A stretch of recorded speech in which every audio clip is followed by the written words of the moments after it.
On Tuesday, January 29th, actor and singer Jussie Smollett was the victim of a racially motivated and homophobic attack. His assailants poured bleach on him and tied a rope around his neck and yelled "MAGA country" as they ran away, invoking the discriminatory rhetoric of the Trump administration. We as members of the Black and queer communities could not quietly stand by as our own became just the latest Black body to be terrorized in this country, just the latest queer person to have the right to simply exist undermined. We stand together with Jussie Smollett and everyone victimized, brutalized, or worse under this administration. And today we are here to discuss where we've been, where we're at, and where we are going in confronting America's legacy of hate. What was your initial reaction when you heard the news of Jussie's attack? To me, it just felt like another one of those things that I felt helpless against. And in that moment, I didn't know anything to do but to call my friends and really allow them to rally around me and allow myself to rally around them, because I felt like that's what we needed in that moment.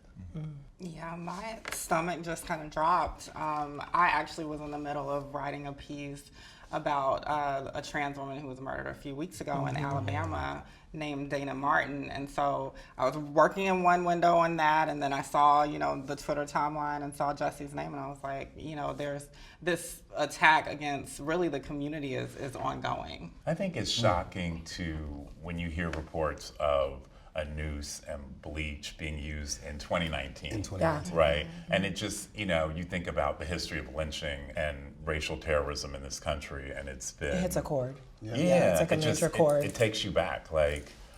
Why do we have to still go through this in this day and age? And have we gotten this low as a country that no one is exempt and that we don't respect Black bodies? I also think it's a comfort issue because we get comfortable feeling like we're moving forward, we're progressing, the years are rolling by, it's almost 2020, but 2020 doesn't look the way we thought it would look. Every new day is a step towards something better, but we still have to remember what can happen.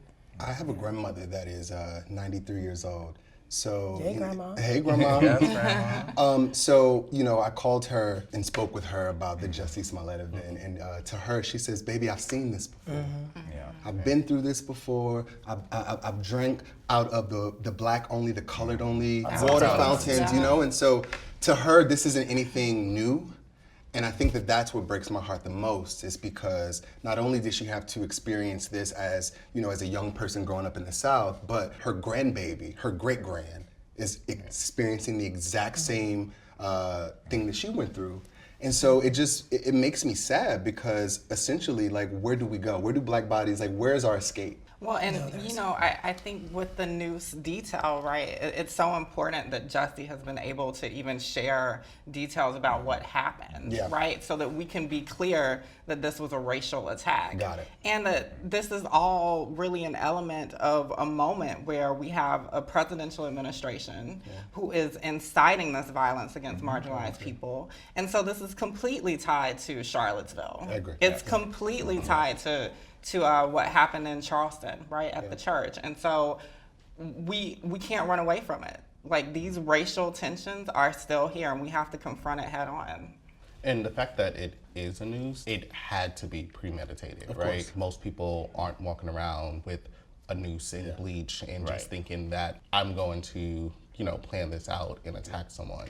It also, though, made me sad, because it made me think about all the nameless people who are attacked every single day and abused, right? That we never even hear about. And so you saw the outpouring. I think it was like a collective outpouring. For us and for our sisters, it's it's ridiculous. It's crazy. There were 22 trans women? More than 22? At least 29. I mean, there's a number and there's a calculated count. And most of them were women of color. There's girls, who are just, that don't even get counted. Right, I was gonna say, and the unreported. We can't even count all the girls who are being killed. And what's important about Jussie is that we can connect a humanity to And a him story. and a Yes. story. He's in people's Homes homes and every we know him. week. Yeah. But when we talk about the other attacks that happen, Yeah. particularly to Black trans women, Yeah. those people just become numbers. We just Right. become numbers, and Unreported numbers. Unreported. And or unreported. undiscussed numbers that people don't really even talk And about. if they are reported, then people get the names wrong. They get our identities Gender, wrong, right. and so Right. there's also so much disrespect there. So I hope with this instance and Jussie being so, as outspoken as he can be after an attack like this, that there will be more of a conversation on all of these moments that have happened. And I think I hope so. it's a very interesting thing to think about how important something like this is, because it's a tragic occurrence, but it's important for us to come together through things like this. This is Yes. like, we're used to this. Yeah. Right. I think as marginalized people, we're used to being mistreated and always, seen like on the bottom of the barrels. I feel like this is where we do get our strength from. Yeah. Like, Yes. all throughout our history, we got strength from being put down. Like, Yeah. so It's time to mobilize. Yeah. And I think that is something that I would hope that people sort of get from this conversation is that, we're not people that are going to sit idly and let these things happen to us and or Right. our community. Yeah. No, we're going to stand up. We're going to mobilize. We're all entrepreneurs. We're going to use our voice. We're going to use our money. Yeah. I mean, I do believe that it's systemic. It- and well, I of do course, believe it's that systemic, of course. we've really rarely just not wanted to do anything. I think course, we've yeah. always wanted to stand Yeah. up. Right. We've always stood up. We've always Yeah. been like, I'm not going to take this. Exactly. But the powers that, may be above us, Yeah. Right. it's controlled, and it's a systemic But I situation. feel like the other thing about Jussie being an activist, right? That this happened to an activist. I think Exactly. it It's one gives of it our more own. power. Yeah. And I think we also have more visibility and more of a voice now in culture and politics. We're tired. And I literally was texting with Jussie the night before. Yeah. And so that just like breaks my heart because I'm like, wait, I was just talking to him. And then it makes you question your own mortality, and your own Exactly. safety. Exactly. Because then you're like, well, no one's safe. Yeah. We have this openly gay Black man, right? He is so open about who he is and so proud of who he is and brings it all into all of his work. Yeah. I'm hungry to see this discussion continue to thrive as far as that larger cisgender heterosexual community Yes. understanding what we are constantly under attack as Black, queer, and trans people. Right. I think they got it. I think they know. Yeah. They This, know. this, And they- Jussie, yeah. I think they got I it. think, I feel like there's more conversations. Yes. There's more Yeah. conversations to than be had, we've but they know. had, right? Yes, because my mother, bless her heart, sweet lady, but Bible thumpers, right? And so my stepfather is the picture of masculinity. They made sure that I was okay because they thought that his attack happened in New York. So my stepfather called my mom like, "Hey, got all right?" And so this to me was sort of an introduction that we can have this conversation about my safety and that I too need to be protected because there's this idea that Black men, right, that we've been taught forever systemically that we don't deserve to be protected. We're used for our bodies, we're used for our labor, but we are never really able to explain and show emotion. And so this sort of gave me and my stepfather A connection. conversation. That's beautiful. Yeah. And so that is what I'm thankful that, unfortunately it happened the way it happened, but there are more conversations in pockets of communities that have never been had that are happening now. Yeah. But I also think the way that it happened and how he's, Of course, the exactly. information that's been put out is like, as Black people, Yeah. like Yeah. that hits us at our core. The news? Like Oh my God, straight, thank you for that. gay, you're gonna understand what a potential lynching and Exactly. bleach mean to us Yes. from a Right. historical perspective, from a racial perspective. Yeah. Yep. It's horrible. Historically, who's believed the Black gay man? Or believe the Black man? Black or man. believe- At all, right. Right? Black person, right? Black person. And right. so, and I was going through social media, and that was one of the things that I tried not to do, because you would go to these sites, and all the people that were commenting under these Jussie But that's our life. They That's were Black every day now with people. everything, though. All the information we Everything. take in. Everything. It's not even the information about this case. It's just, Yeah. it's everywhere. And Yeah. it's really hard to differentiate, Exactly. the facts. When we have certain marginalized people in the queer community, the Black community that are looked at, are questioned about certain things that many people who are not Black or not queer are never really questioned about. And they don't dig as deep Say that. into the situations, and we don't believe the woman, and we believe the man who literally, just got away with doing things. It's just always, it's never really even, and we don't we don't really get the benefit of the doubt. And I think it's tricky because it's still under investigation. Yeah. He hasn't fully come out to say his side of the story. I mean, things are still unfolding. But I think the thing that people should remember is being victimized, whatever the situation around it, being victimized is still being victimized. Exactly. Right. Being abused, Yeah. being hurt is still violence. Exactly. And it's not okay. Well, I don't think we equate it to the physical violence or like, you can see that, you can feel that, but it's emotional. It's the something that's trauma. really, really, really tough to deal with, Yeah. and that sort of gets skated over, I think, and gets looked over a lot. Because we're supposed to be the resilient bunch. Yeah. We're always supposed to figure it out. Historically, that's what black people are. We are resilient, right? And so essentially, that's why it bothered me so much that when I would go onto social media and most of the outpour or sort of the questioning his story was from black women and black men. And like, what does that, that's trauma going onto social media, trying to cape for your brother, and you see all of these people that are up, you skin folk, skin folk, Yeah. that are disparaging this man that's in the hospital that has not even given a statement yet. Right. Yeah. And I think a large degree of it too is that, as we stated, we don't know the facts, right? We don't know and the so it's all this speculation around like what really happened, and it doesn't matter like what happened, right?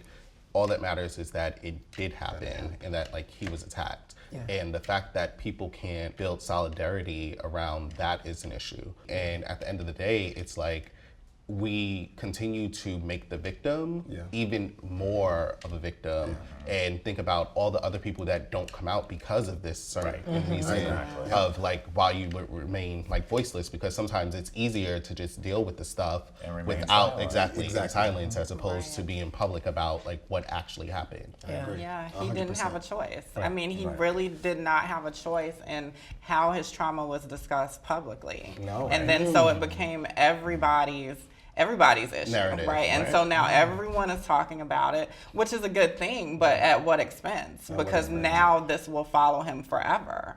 And so he will always get questions about how he, overcame a situation or whatever, whether he actually gets to that point or not, you know? Right. It's He's always gonna going to be be part of forced. this narrative. Right. There's a sense of we really don't matter. Like, that's what I felt that day. I was like, wow, we really don't matter to people. Like, you don't respect our black bodies. You don't respect our gender oriented. Like, you don't respect us. Our choices matter, though. The Yes. choices we make with the things that we do, the places that we go, the money that we spend, those little things, they do matter. Yeah. And it's really hard because I think we've been hardwired to feel a certain way about the things that make us comfortable, and it's really hard to step out of your comfort zone to stop the way that someone's treating you. You're just used to that.